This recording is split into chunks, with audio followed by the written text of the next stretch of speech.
Okay, probably get going here. Just check the time.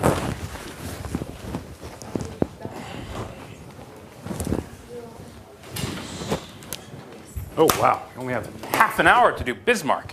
It's terrible. I guess we've lost some people who must have seen their exam scores. Well, such is life. You are the few, the proud, the ones truly interested in diplomatic history. Okay, well, Bismarck, he's one of my favorite characters, really, in all of European history. You could easily see him as, simply, again, you could look at him in foreign policy terms, if you're doing your kind of IR theory in the department, as a realist. The term we usually use to describe his policy, such as it was, is Realpolitik. This being the, you might call it the German version of raison d'etat of Richelieu. That is a kind of bloodless, if not amoral, doctrine of pursuing the national interest without regard to any higher ideological, religious, or political principle or value. And that's definitely one way of looking at him. In Bismarck's case, though, it's partly because he's closer to our own time, and partly because the events over which he presided and really almost manipulated were so crucial to the modern era. It's worth looking at them in detail.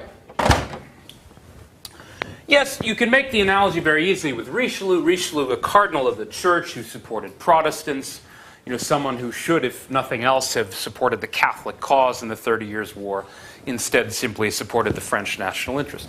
That's all true. In Bismarck's case, though, I think it's even more interesting because he, although I suppose you could call him the architect of German unification, he really saw throughout his life his purposes serving the interests of Prussia, a state which, oddly enough, no longer existed when he departed from the scene. Well, it existed, but of course only as a part of a larger German empire, admittedly as the largest and most important constituent part, in a way the animating force of the German empire. But if you looked at the Prussian situation in the 1850s, it's far more dramatic than what happens under Richelieu in France. Before Richelieu takes over, France is a pretty important country, right? They're, okay, maybe not quite as large in territory as the Habsburgs, but they're probably like in second place. They were an important power to begin with. Richelieu just helped make them the largest power in Europe. In the case of Prussia, Bismarck literally took what was a second-rate power, maybe the fourth or the fifth of the European powers, depending on how it's defined, and he turned them into essentially the greatest power in Europe. The power that eventually alarmed all of the others, and of course, single-handedly nearly fought off two major coalitions in the two world wars. Well, how did he do it? The main diplomatic question in terms of Germany, as it's called in the 19th century, it could be summarized in the most simplistic general terms as the question of big versus small Germany. Klein or groß Deutschland. The basic question was whether or not Austria would be included. I suppose it was assumed by anyone who thought Germany would unify under whatever pretext that Prussia would probably be involved. Prussia, again, remember, being a predominantly ethnic and linguistically German state with a very small Polish minority, but that was it. Austria was a much bigger wild card, not just because it stood for the principle of legitimacy against nationalism, but because the Germans were a minority in the Habsburg Empire. They were the most substantial minority, yes, the leading one, but only a minority. So that if Germany were unified with Austria, first of all, it would be unwieldy because you had lots of racial minorities. It wouldn't really fit this kind of principle of liberal nationalism, which was, again, the kind of rage of the age, the fashion of the age. But it would also be so enormous that it would just frighten everyone else, so that it probably didn't really make practical sense. That said, the Austrians still had a lot going for them. Prestige, tradition, legitimacy, the fact that their population overall, their territorial extent of their empire was larger than that of Prussia. That said, Prussia very nearly won the game, if we remember in 1848 with the Frankfurt Parliament offering the crown to Friedrich Wilhelm IV, who refused it. In the aftermath of this, Austria itself was also, of course, beset by this revolution, particularly by the threat from the Hungarians and the Poles. Austria did emerge from this, though, with Russian help, with its authority and prestige intact. So while it's a kind of complicated story, there were various plans afoot to transform the old German Confederation, as it was called. If you remember, this dated back to the Treaty of Vienna. The German Confederation, again, it was not a country, it was a confederation, a rather loose one, of 30 predominantly German-speaking states, including Austria, which was not supposed to have any kind of ability to unify unless in the case of external war, and even then it was a little vague how it would happen.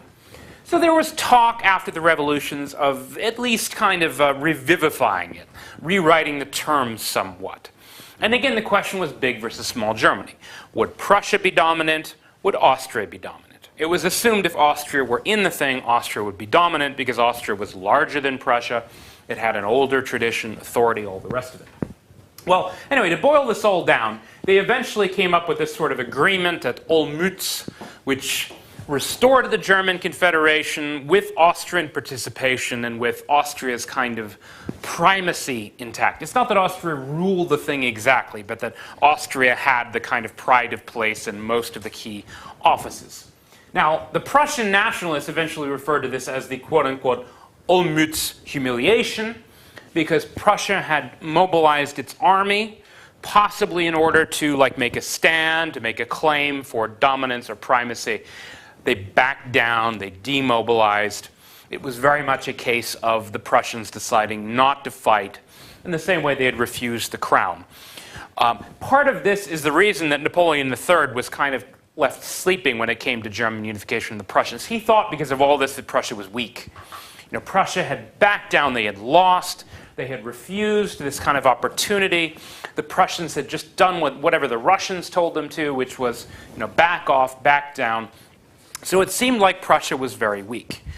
It's curious, though, that if you can look at this time, you see the kind of genius of Bismarck already at work, but so far in a kind of hidden, if not secret way. Bismarck had advised the king not to take the crown. This, in a way, is the origin of the most famous of all of the Bismarck quotes, and there are many famous Bismarck quotes. By the end of the class, I hope you have at least 2 or 3 of them memorized. Anyway, the most famous of all of them is this one, usually translated roughly like this. The questions of the day, meaning German unification primarily, will be decided not by speeches and majority votes, but by blood and iron. It's just to say we're not going to unify Germany because of a bunch of liberals and lawyers getting together and having some stupid Congress. He is, in other words, to this extent, you might say, a Metternichian. That is, he believes in conservatism, legitimacy, etc. But only to that extent, because he also was a pragmatist. He hasn't really shown what this means yet, because the other interesting thing, this is much less well known, but at the time of the Olmütz controversy, that is when Prussia was deciding whether or not to kind of make a stand, to mobilize, to risk war with Austria, over this question of terms of the German Confederation and who would lead it, Bismarck gave a speech which was widely remarked upon at the time. It wasn't as famous as some of these other ones, but what was great about it was, and this quote, by the way, he said much later. He didn't say this at the time. He said, it went something like this. He gets up in the Reichstag and he says, "Oh, woe unto the farmer whose land is destroyed in a conflict, the reasons for which are obscure and cannot be explained to him after the war, when he has lost possibly his son and possibly his wife grieves this loss." In other words, he gave this great pacifist speech saying, we should not fight. This is the man who's talking about blood and iron, giving a pacifist speech, telling the Prussians they must not fight. Now, what was genius about it was he already had a reputation as a little bit of like a hardcore reactionary, and so the speech kind of surprised and shocked everyone. In fact, in a way, this was a speech which made his name. He first got appointed to ministerial office. He was later appointed Germany's formal ambassador to the German Confederation, later ambassador to Russia. So this is a speech which kind of launches his career. Very ironic that it was a pacifist speech. The man was not a pacifist. He simply was an analyst of the correlation of forces. And he realized that in 1850, Prussia's army was not strong enough to beat the Austrians, and so he counseled Prussia against war, which was exactly what the king, Friedrich Wilhelm IV, wanted to hear, because he didn't want to fight the war. And so he kind of told the king what he wanted to hear. He took an unpopular, but in fact wise stand against war, and therefore made his reputation and his name. Now what's interesting is that it's in this period, like he's not yet necessarily that powerful. You know, he's in the foreign ministry, he's being appointed ambassadors, but he's already starting to emerge as a kind of perspicacious analyst of European politics. And he has, if you read the Kissinger chapter, which is in your reading, I highly recommend it, Two Revolutionaries, he has this kind of debate with his mentor. We'll just call him Gerlach to keep things simple. You know, a man who represents the establishment, kind of the Metternichian principles, that is the old system, upholding the balance of power, but more than that, the principle of conservatism and legitimacy. Now, it is interesting. Bismarck is willing to go this far. He gives one speech where he talks about Prussia's honor. And this is where, again, he underlines his famous contempt for democracy. He actually uses this phrase. He says, "I seek Prussia's honor in keeping Prussia apart from any disgraceful connection with democracy, and never admitting that anything occurred in Germany without Prussia's permission." To this extent, again, he's a little more colorful, but he's basically conservative. But he is beginning to sound a slightly different note. He is having debates with some of these people, like his mentor Gerlach, about what Prussia's policy really should be, particularly regarding France, regarding something like the Crimean War. Prussia remains neutral, but partly in being neutral, again, even neutrality is a kind of provocative position. Prussia certainly doesn't come to the aid of the Russians. And the same thing in Italy, 1859. Now, an older principle, Prussia would have probably supported the Austrians against France in the Italian War of Unification. But Bismarck urges them not to. Bismarck even quietly, ever so quietly, encourages the French. As he explains it, I'm trying to pick out the best quote here. Gerlach tells Bismarck that no matter what, Prussia must stand against revolution, against democracy, against liberalism, that is, against France, because this is what France stands for. However ersatz the French democracy under this emperor is, France in the international scene is supporting liberalism, nationalism, etc. Anyway, so Gerlach tells him, "My political principle is and remains the war against revolution. You will not convince this Bonaparte, Napoleon III, that he is not on the revolutionary side. And he will not stand on any other side because he derives advantage from this. So my principle of opposing revolution is right. It must be adhered to. That is, our Prussian foreign policy must be against France, against democracy." Bismarck says, "No. France interests me only insofar as it affects the situation of my country, and we can only make policy with the France which exists. As a romantic," he says, "as a romantic, I can shed a tear for the fate of Henry V, the Bourbon pretender who cannot reascend to the throne. As a diplomat, I would even serve him if I were French.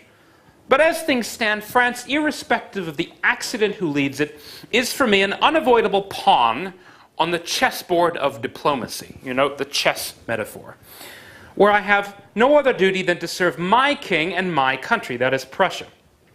I cannot reconcile personal sympathies and antipathies toward foreign powers with my sense of duty in foreign affairs. Indeed, I see in them the embryo of disloyalty towards the sovereign and the country I serve." In other words, anything is possible. It's chess. You can move the pieces any way you want so long as it is to your advantage. Again, it sounds a lot like Richelieu on the French side in the 30 Years' War. Basically, he's saying, it doesn't necessarily matter what kind of ruler France has, what my personal view is of Napoleon III. I have to deal with him as he exists. So that when it came to events, again, Prussia basically stays out of the Crimean War. Prussia doesn't participate in the French-Italian War, sorry, the French-Italian-Austrian War of 1859. But they don't really support anyone either. So even neutrality is kind of taking a position. More to the point, Bismarck quietly encourages Napoleon III in his ambitions. Like throughout the 1860s, he goes so far as to kind of almost promise the French emperor that if he supports Prussia's various policy initiatives.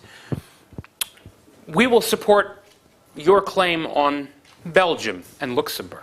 Now, this is a brilliant sort of a way of tempting the French, because he realizes that Britain would never allow France to control Belgium. It's like promising something that he knows can't really be given. It's just in order to keep Napoleon III occupied, to keep him scheming, to keep him thinking that there's something to be had, something to be gained. Essentially, it's like throwing a lot of smoke in the air to distract Napoleon III from the really essential question in European politics, which is this: will Germany be unified, and if so, how? Because after all, France's real national interest, going back to Richelieu himself, was to keep Germany disunified. Bismarck, his real goal, that is, in pretending to work together with Napoleon III, is to keep him distracted so that he won't notice what's happening in front of his eyes. He also even supported the French to the extent that he realized that the war for Italian unification fought in 1859 would weaken Austria. It's not that he wanted Austria destroyed, certainly not. But the weaker Austria was, the better Prussia's claim would be to dominate Germany. So he's already begun to kind of break free of the old Metternichian principles of conservatism. That is, supporting Austria, supporting Russia. Prussia has no interest in supporting Austria-Prussia for its own sake.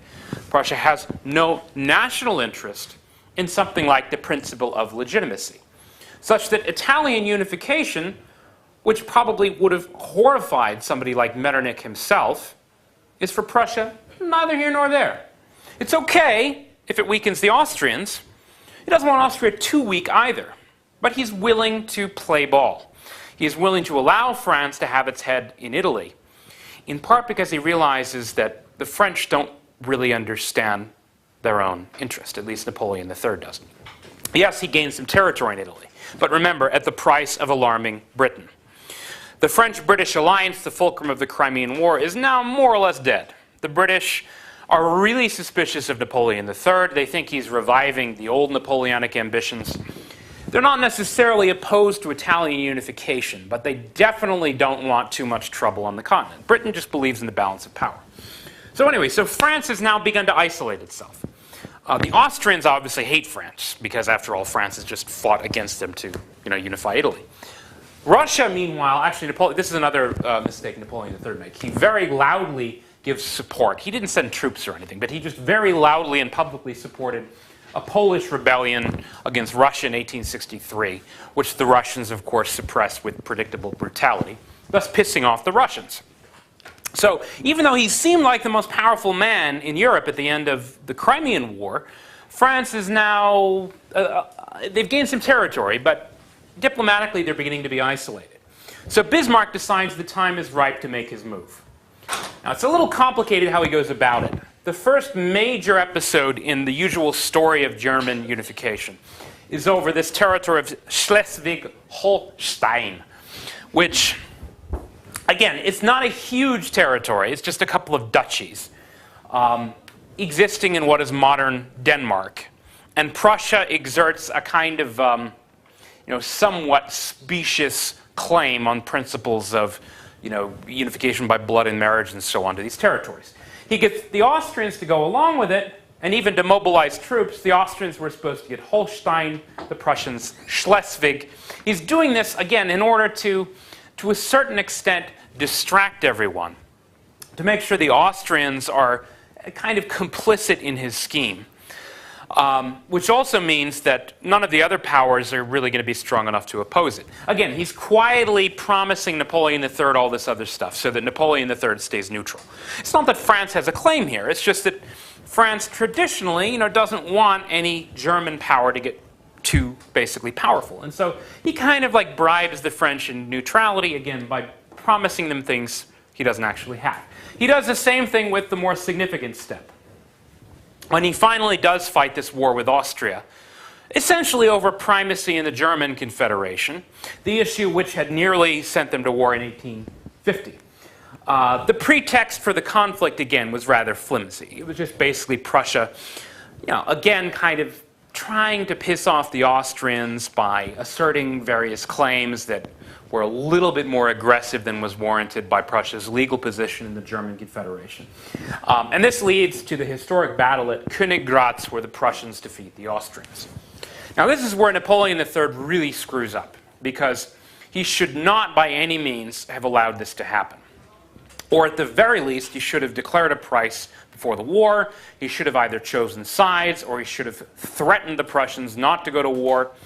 Or maybe he should have done this over Schleswig-Holstein, because by the time the Prussians are beginning now to unify, they haven't quite done it yet, but they're beginning to unify Germany. This is by any reckoning a serious French national interest. But curiously, Napoleon III actually encourages Bismarck. He encourages the Prussians to go to war. It's a debate as to why. Some people think he basically thought the Austrians would win. And so he thought Prussia would then have to come begging to him afterwards for help, and they'd have to give him whatever he wanted, which he thought might have been Belgium, which again they're promising him. Now there are a couple of interesting things about this. The Prussians win, which is partly an indication of the success of military reform, some of which Bismarck is now overseeing as chancellor. Some of it is also better organization, unity, discipline in the Prussian army. But it could have actually gone much further than it did. In fact, the troops and many of the officers wanted to push on to Vienna and actually crush Austrian power, which would have definitely asserted Prussian primacy in the German Confederation. Bismarck, though, was adamant. He actually literally traveled to the camp, his soldiers encamped at Königgrätz, and he, in person, as chancellor, convinced the generals to stay put, not to march on Austria. It's one of the most interesting things he ever did, because if you think about it, a victorious army does not usually stop after a great victory. They usually like to press on. The other army is retreating, they're kind of routed, they're in disarray. That is the time to pounce, because after all, that is the way to decide the affair, to have a decisive victory, almost kind of Napoleon style. Bismarck said, no, we are stopping right here.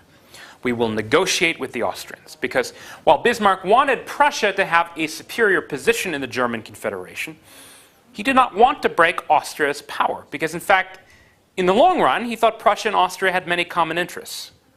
This is where he, unlike Napoleon III, was actually able to think in the long term. He had a very clear impression of what Prussia's long-term interest was. German unification, yes. Without Austria, yes. But he did not want Austria to be completely humiliated or broken, because once Germany was unified, he thought Austria would actually be a useful partner. And so he calls the army off. He fights, it's not a lightning war in the kind of the blitzkrieg style of the 20th century, but it's a quick war. It's over quickly. Limited objective, pursued kind of rationally and with vigor, and then once he had achieved the objective, he stopped. By this point, if he had a brain, Napoleon III, if he had a brain for this sort of thing, would have been truly alarmed, because Bismarck manipulates the settlement after the war. They didn't take a lot of territory. They did absorb Hanover, Hesse, and Frankfurt, which was really only just a city. So that they're sort of basically, their presence in Western Germany is now enlarged, although the territories of Western Germany are not yet united with Prussia. But more significantly, he took the southern German states, particularly Bavaria, which was Catholic, Baden-Württemberg, those were also partly Catholic.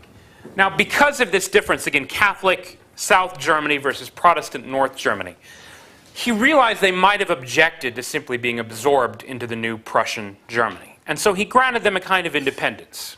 But he wrote up terms for a new North German Confederation, which were even more explicit than the terms of the German Confederation regarding the case of war. That is, they were independent, but in the case of a foreign war with an outside power, the Prussian military would assume command of a coalition army, which in practice really meant that they would be probably absorbed into the Prussian sphere in the case of a foreign war. In other words, this was exactly what Bismarck and Prussia wanted, was a foreign war. Another one of these wars with limited objectives like Königgrätz. Now, of course, there was only one really good candidate for that war. They're not going to fight the Russians. They're not going to fight the Austrians again. Who are they going to fight? Simple geographic, geopolitical logic. Bismarck wants a war. He needs it to be against a foreign power. So who's that going to be? It's not that complicated. Who's going back to Richelieu's time? Who do the Germans resent the most? Going back to Napoleon's time. France. So it's very simple. He wants the French to declare war. It doesn't work if Prussia declares war. It only works if France declares war. That's the only way he can activate these principles of the North German Confederation, to unite Germany under Prussian auspices. He needs France to declare war. Again, if Napoleon III had been clever about these things, he would have realized that this is exactly what Bismarck wanted, and he would have done everything possible to keep France out of a war from which she probably couldn't gain very much. France, after all, is isolated, so that France can no longer count on British support. France might conceivably have counted on Russian support, a kind of geopolitical fulcrum, France and Russia being, of course, on opposite sides of Germany. But remember, he's pissed off the Russians by supporting the Polish rebellion.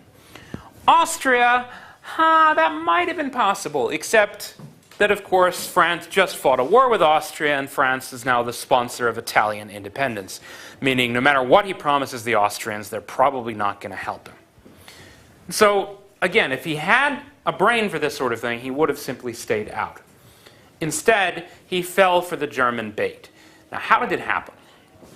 Napoleon III, oddly enough, actually brought it on himself. It was kind of a diplomatic accident. It was one of these, as they're called, succession controversies, right? Who will succeed to a vacant throne? Remember, a lot of Europe's wars going back to the kind of 17th and 18th centuries were about succession controversies. They were no longer as important as they used to be. And this one was basically over who would succeed the throne of Spain, which frankly was like a has-been, also-ran power which no longer mattered very much. But Napoleon III had finally woken up to the fact that the Prussians were now kind of a force to be reckoned with. And there was a rumor going around that the Prussians were going to insist that they themselves hold the Spanish throne. That is, that a member of the House of Hohenzollern, the Prussian ruling dynasty, be appointed king of Spain. Now, in reality, the Prussians had no great interest in Spain. They had no financial interests there, no great trading interests. Frankly, most of them couldn't care less about Spain.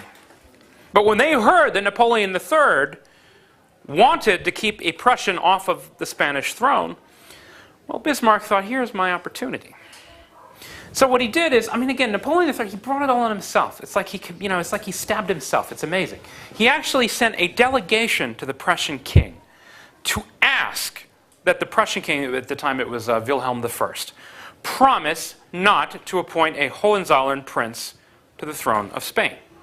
And since the Prussians didn't actually care less who sat on the throne of Spain, it was easy enough for them to agree to this. But the way Napoleon III put it, it was like he was threatening them.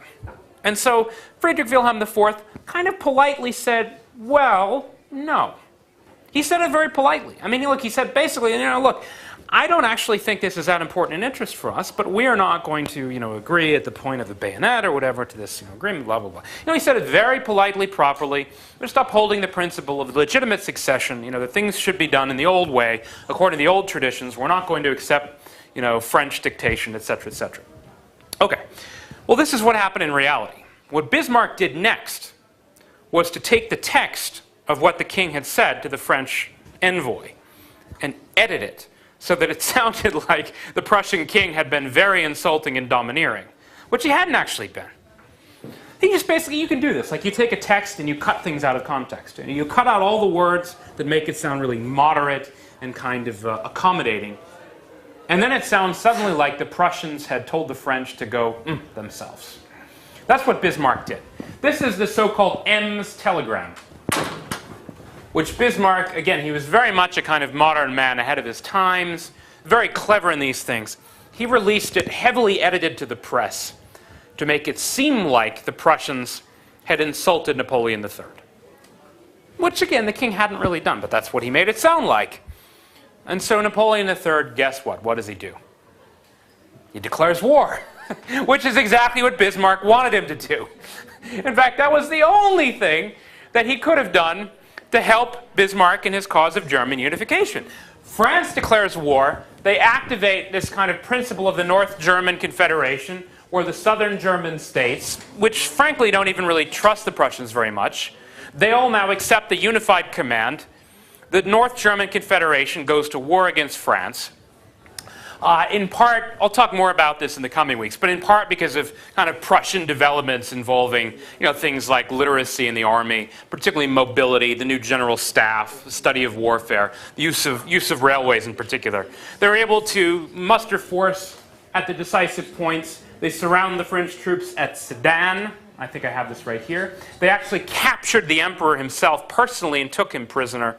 They dictated, of course, a brutal, famously brutal peace treaty, annexing, put it here somewhere, annexing Alsace-Lorraine, this territory, today, actually where like the Strasbourg Parliament is. That area right in between modern France and Germany. The Germans take it from France, and then they have, rather you might say in an impolitic way, they actually have the German Empire proclaimed at Versailles, in the Hall of Mirrors, kind of to rub salt in France's wounds of humiliation.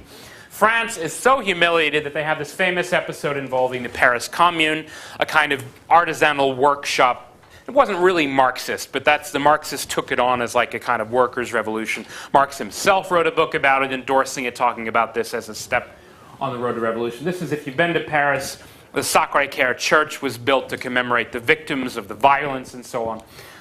Anyway, this is a profound revolution now in European politics, partly because of the annexation of Alsace-Lorraine, but more because of the unification of the various German states. Germany is now the largest state in terms of population, by far the most powerful state. The state that has just proved by success of its arms that it is now the greatest military power in Europe. A couple things to note, because I know we're just out of time. Although this is a great success, of course, the crowning achievement of Bismarck's career, there was a kind of sour lining, you might say, a kind of harbinger of trouble. Whereas at Königgrätz, he had successfully convinced the generals not to march on Vienna. This time, he lost out. He did not want to annex Alsace-Lorraine because he knew that it would be seized upon by the French as a casus belli. France would never forgive this. They would always want to fight. They would never accept this. They also had to pay really heavy reparations, payments for the war. Bismarck's advice, though, was disregarded, partly because the generals, Helmut von Moltke the Elder, he convinced the king and he convinced everyone else that they absolutely needed this for reasons of national security. This was probably the biggest mistake of the whole thing. Germany could have been unified without this, but this gives France, again, a reason never to accept the settlement, to essentially fight on, to demand revenge. So this is maybe like the one sour lining, but otherwise, it's a stunning achievement. Prussia has gone from maybe the fourth or fifth power in Europe that everyone thought was an also-ran, finished at the time of Olmütz, a power which hadn't even fought in the Crimean War, the French-Austrian War of 1859. Within 10 years, it's the most powerful country in Europe. All of it a testament to Bismarck's genius, his instincts, for seizing opportunities, but also knowing when to stop. So I think we're out of time. That's it for this week on Bismarck. On Friday, I will have all the exams finished, I promise, the ones I have not yet graded, and we will watch Master and Commander. So long as we have the audio working, we're going to watch it right in here. Otherwise, I'll let you know by email. Okay?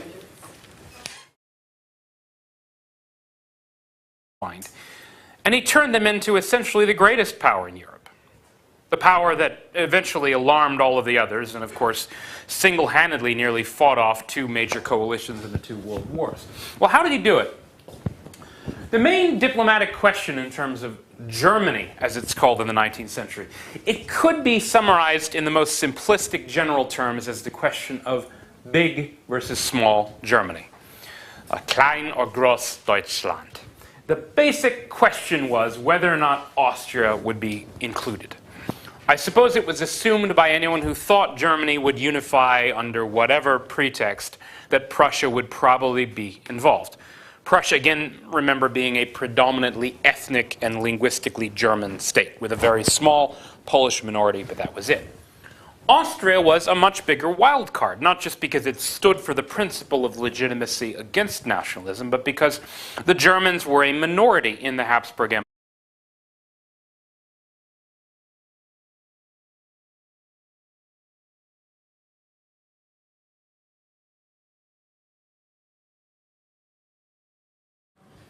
Okay, probably get going here.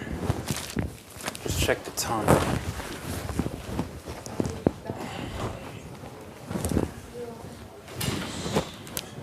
Oh wow, we only have half an hour to do Bismarck. It's terrible.